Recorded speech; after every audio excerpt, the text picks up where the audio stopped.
ನಮಸ್ಕಾರ ತಮ್ಮಸ್. ನಾವು ಇವತ್ತಿದ್ವಿ ಚಾಮರಾಜನಗರದಲ್ಲಿ. ಅದು ಎಲ್ಲಿ ಅಂತಂದ್ರೆ ಜಸ್ಟ್ 25 ಕಿಲೋಮೀಟರ್ ಅಲ್ಲಿ ರೇಡಿಯೋ ಸ್ಟೇಷನ್ ಅಲ್ಲಿ ಇದೆ. ಅದು ಎಲ್ಲಿ ಅಂತಂದ್ರೆ ಯಾನಗಳ್ಳಿ. ಯಾನಗಳ್ಳಿಲಿ ಏನ್ ವಿಶೇಷ ಅಂತಂದ್ರೆ 3 ವರ್ಷಕ್ಕೊಂದ್ಸರಿ ನಡೆಯುವಂತಹ ಹಬ್ಬ.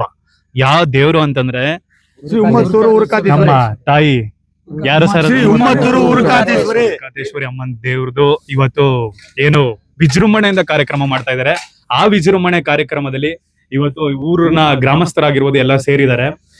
ಬೆಳಗ್ಗೆಯಿಂದ ಕಾರ್ಯಕ್ರಮ ನಡೀತಿದೆ. ಹೆಚ್ಚು ಕಮ್ಮಿ ನೆನೆಯಿಂದನೂ ಕಾರ್ಯಕ್ರಮ ಏನೋ ಆವರಿಸಿದ್ದಾರೆ. ಹೆಚ್ಚು ಕಮ್ಮಿ ಎಲ್ಲೂ ನಮ್ಮ ಇದ್ರಲ್ಲಿ ಭಾಗದವ್ರಿಗೆ ಗೊತ್ತಿಲ್ದಿರೋಂತ ವಿಚಾರ ಏನಂತಂದ್ರೆ 200 ಇಂದ 300 ಮರಿ ತನಕ ಹೊಡಿತಾರೆ. ಅದು ಎಲ್ಲಿಗೂ ಗೊತ್ತಾಗಿಲ್ಲ. 10,000 ದಿಂದ 12,000 ಜನ ತನಕ ಬಂದು ಏನು ಪ್ರಸಾದನ ಸ್ವೀಕರಣೆ ಮಾಡ್ಕೊಂಡು ಹೋಗ್ತಾರೆ. ಆ ಜಾಗದಲ್ಲಿ ನಾವು ಇವತ್ತಿದೀವಿ. ಹಾಗೆ ಇನ್ನೊಬ್ರು ಗ್ರಾಮಸ್ಥರು ಇದಾರೆ, ಅವ್ರನ್ನು ಕೇಳೋಣ. ಹೇಳಿ ಸರ್, ಏನಾಗ್ಬೇಕು ನೀವು ಇಲ್ಲಿಗೆ? ಸರ್, ನಾವು ನಮ್ಮ ಮನೆದೇವರು ಗ್ರಾಮಸ್ಥರು ಯಜಮಾನ್ರುವೆ ಮತ್ತೆ ನಮ್ಮ ಮನೆದೇವರು ಉರ್ಕಾತೇಶ್ವರಮ್ಮ ನಮ್ಮ ತಾತನ ಕಾಲದಿಂದವೇ ಇದು ನಮ್ಮ ಮನೆದೇವ್ರು ಮಾಡ್ಕೋಬೇಕಾದ್ರೆ ಒಂದು ಕಾರಣ ಐತೆ.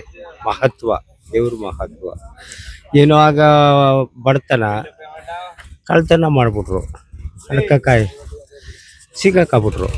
ಆಗ ಟೇಸಿನ್ಗೂ ಹೊರ್ಟೋಯ್ತು ಅದು. ಆಗ ಅವ್ರು ಏನು ಮಾಡಿದ್ರಂತ ಒಂದು 4 ಜನ ಹೋಗಿದ್ರು.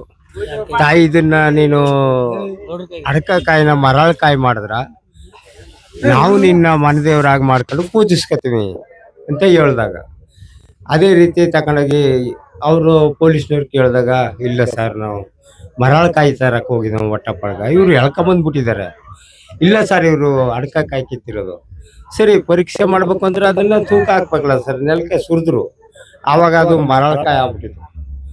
ಆಗ ಅವ್ರನ್ನೇ ಬೈದು, ರೀ ಒಟ್ಟಪ್ಪಾಡ್ಗ ಮರಳಕಾಯಿ ತಂದಿದ್ದಾರೆ, ನೀವು ಅಡಕಕಾಯಿ ಕಿತ್ಕೊಂಡ್ಬಂದ್ರು ಅಂತ ಕರ್ಕೊಂಡ್ಬಂದಿದ್ದಾರಲ್ಲ ಅಂತ ಹೇಳಿ ಕಳಿಸ್ಬಿಟ್ರಂತದ್ದು. ಆಗ ಆವತ್ತಿನಿಂದ ಇದು ನಮ್ಮ ಮನೆದೇವ್ರಾಯ್ತು ದ್ವಾಪರ ಯುಗದಲ್ಲಿ.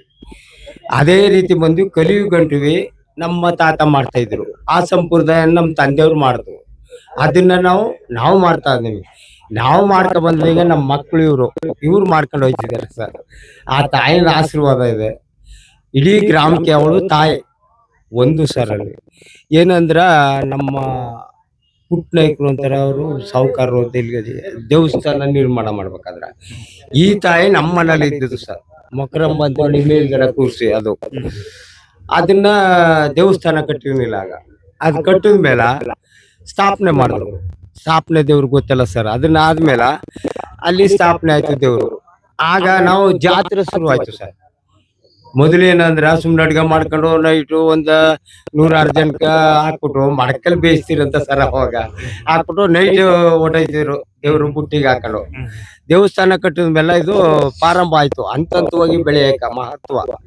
ಆಗ ಸ್ಥಾಪನೆ ಮಾಡಿದ್ಮೇಲೆ ಅಂದ್ರ ಇಷ್ಟೆಲ್ಲ ಖರ್ಚು ಮಾಡ್ತಾ ನಮ್ಗ ಮಳ ಒಂದು ವಹಿಸ್ಕೊಡುತ್ತ. ನಿನ್ ಭಕ್ತಾದಿಗಳು ಸುತ್ತಮುತ್ತ ಊರಿಂದ ಬರ್ತಾರ, 16,000 ಜನ ಊಟ ಮಾಡ್ಕೊಂಡು ಪ್ರಸಾದನ ತಕೊಂಡು ಹೋಗ್ಲಿ ಅಂತ ನಾನು ಬೇಡ್ಕೊಂಡಿದ್ದೆ ಸರ್.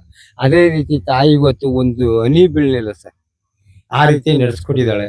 ನನ್ನ ಮನಸ್ಸು ತೃಪ್ತಿ ಆಯ್ತು ಸರ್. ಇವತ್ತು ನಿಮ್ಗೆ ಇನ್ನು ಹಂತವಾಗಿ ಬೆಳತಾ ಅದ. ಆ ರೀತಿಯಾಗಿ ಈ ಕಾರ್ಯಕ್ರಮ ನಾವು ಮಾಡ್ಕೊ ಬರ್ತೀವಿ ಸರ್. ಇವತ್ತು ಉರ್ಕಾತೇಶ್ವರಿ ಜಾತ್ರೆ ಒಂದು ಪರ್ವ ನಡೀತದೆ. ಇಲ್ಲಿ ಸುಮಾರು 3 ವರ್ಷಕ್ಕೆ ಒಂದು ಬಾರಿ ನಾವು ಈ ಒಂದು ಜಾತ್ರೆಯನ್ನ ಮಾಡ್ತೀವಿ. ತುಂಬಾ ನಮ್ಮ ಹಿರಿಕರು ಇದನ್ನ ಒಂದು ಪೂರ್ವಜರು ಇದನ್ನ ಈ ಒಂದು ಜಾತ್ರೆನ ಆರಂಭ ಮಾಡಿದ್ದಾರೆ.